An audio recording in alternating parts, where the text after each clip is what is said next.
হরে কৃষ্ণ। জন্মাষ্টমী মহোৎসব কি যায়। তো আপনারা সকলেই জন্মাষ্টমী মহোৎসব পালন করবেন 26 তারিখে, সোমবার 26 তারিখে অবশ্যই এই জন্মাষ্টমী মহোৎসব পালন করবেন। কারণ যে 25 তারিখ রাতে ব্রহ্ম মুহূর্তের সময়, তো ব্রহ্ম মুহূর্তের সময় এই অষ্টমী লেগে গেছে, সেই কারণে অষ্টমী থাকবে। সেই কারণে 26 তারিখ পুরোটা দিন রাত আমাদের জন্মাষ্টমী মহোৎসব থাকবে। তো অবশ্যই সেই দিনই আপনারা এই জন্মাষ্টমী মহোৎসব পালন করবেন। কে কি বলল সেগুলো কান দেবেন না, তাহলে আপনি ভক্তি লাভ করতে পারবেন না। শাস্ত্র বলছে যারা জন্মাষ্টমী ব্রত পালন করবে তাদের 7 জন্মের সমস্ত পাপ ধূলিসাৎ হয়ে যাবে এবং তারা সৌভাগ্য অর্জন করবেন, যাতে তারা সুখে শান্তিতে জীবন অতিবাহিত করতে পারেন। তাইলে অবশ্যই আপনারা এই জন্মাষ্টমী মহোৎসব পালন করুন।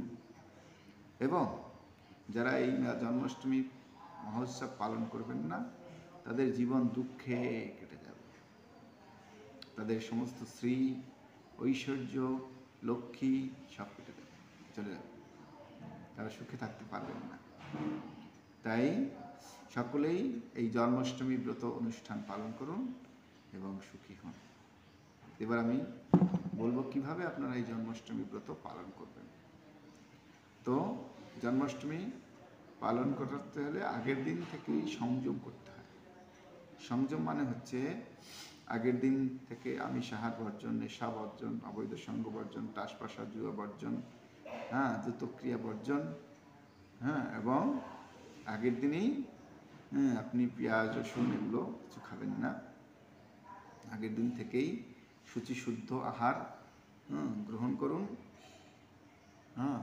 এবং নেশা জাতীয় কোনো দ্রব্য আগের দিন গ্রহণ করবেন না। জন্মাষ্টমীর দিন সকাল থেকেই আপনারা ভগবানের পূজা শৃঙ্গারে যুক্ত হন, নাম গান করুন, সারাদিন বেশি বেশি নাম গান করুন। এবং আমাদের অভিষেক হবে রাত্র 11টার সময়। আপনারা 11টার সময় পঞ্চামৃত, যেমন দুধ, দই, ঘি, মধু, চিনির জল এর দিয়ে স্নান করতে পারেন। এবং তার সঙ্গে বিভিন্ন রকমের ফলের জুস দিয়েও ভগবানকে স্নান করতে পারেন। এবং স্নানের সময় অবশ্যই আপনি তুলসীপত্র সেই স্নানের ঘটে প্রদান করবেন। এবং আপনি তার ভিতরে গোময় গোমূত্র দিয়ে ভগবানকে স্নান করাতে পারেন। এবং আপনি স্নানের পরে ভগবানকে সুন্দর বস্ত্র দিন, তাকে সুন্দর আসন দিন, মালা পরান, ফুল দিন, এবং ভগবানকে সুন্দর সুন্দর নৈবেদ্য প্রদান করুন। যেমন পিঠা তৈরি করতে পারেন, ভালো অন্ন তৈরি করতে পারেন, এবং বিভিন্ন রকমের সবজি, পনির, ক্ষীর, মাখন, মিশ্রি, এগুলো ফলমূল ভগবানকে নিবেদন করুন। এবং তারপরে আপনারা ভগবানকে মহা আরতি করুন।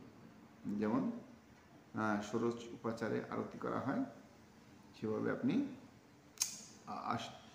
8 প্রকারের জিনিস দিয়ে আরতি করা হয়।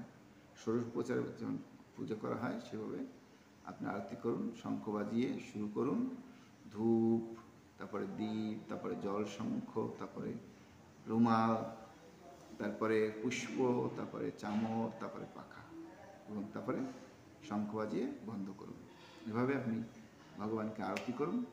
তো অবশ্যই আপনারা ওই দিন ওই যে মহাপ্রসাদ যেগুলো ভোগ লাগিয়েছেন, অন্ন, পিঠা, এগুলো গ্রহণ করবেন না। আপনারা ওই দিন একাদশীর মতো, একাদশীর দিন যেরকম অনুকল্প গ্রহণ করেন, যেমন সবজি, সাবুদানা,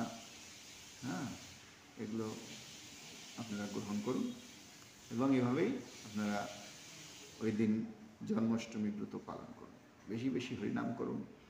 আর যদি আপনারা বাড়িতে পাঠ পালন করতে অসমর্থ হন, তাহলে আপনারা অবশ্যই ইস্কন মন্দিরে আসুন। শাস্ত্রে বলেছে যদি কেউ জন্মাষ্টমী দর্শন করে, অভিষেক দর্শন করে, তাহলে সে অভিষেকের ফল লাভ করেন। তো অবশ্যই আপনারা মন্দিরে আসুন এবং মন্দিরে এসে সেখানে আপনারা অভিষেক দর্শন করুন এবং সেখানে অনুকল্প প্রসাদের ব্যবস্থা থাকবে সবার জন্য। তো আপনারা অনুকল্প প্রসাদ গ্রহণ করবেন এবং এই জন্মাষ্টমী ব্রত পালন করবেন। কে কি বললো সেগুলো শুনলে আপনি কখনোই ভক্তি লাভ করতে পারবেন না, ভক্তি অর্জন করতে পারবেন না। তাই আপনাকে অবশ্যই ভক্তি লাভ করার জন্য, ভক্তি অর্জন করার জন্য আপনাকে ব্রত পালন করতে হবে। হ্যাঁ, এবং 26 তারিখ হচ্ছে জন্মাষ্টমী এবং পরের দিন হচ্ছে শিল প্রভুপাদের আবির্ভাব তিথি। তো ওই দিন সকালবেলা কিছু খেয়ে পালন করে নিন, হ্যাঁ, জন্মাষ্টমীর পালন, এবং তার পর থেকে আপনি আবার উপবাস করুন 12টা অবধি, প্রভুপাদের অভিষেক পুষ্পাঞ্জলির পরে হ্যাঁ নন্দ উৎসবের প্রসাদ গ্রহণ করুন। একাদশী ব্রত মহোৎসব কি জয়। হরে কৃষ্ণ।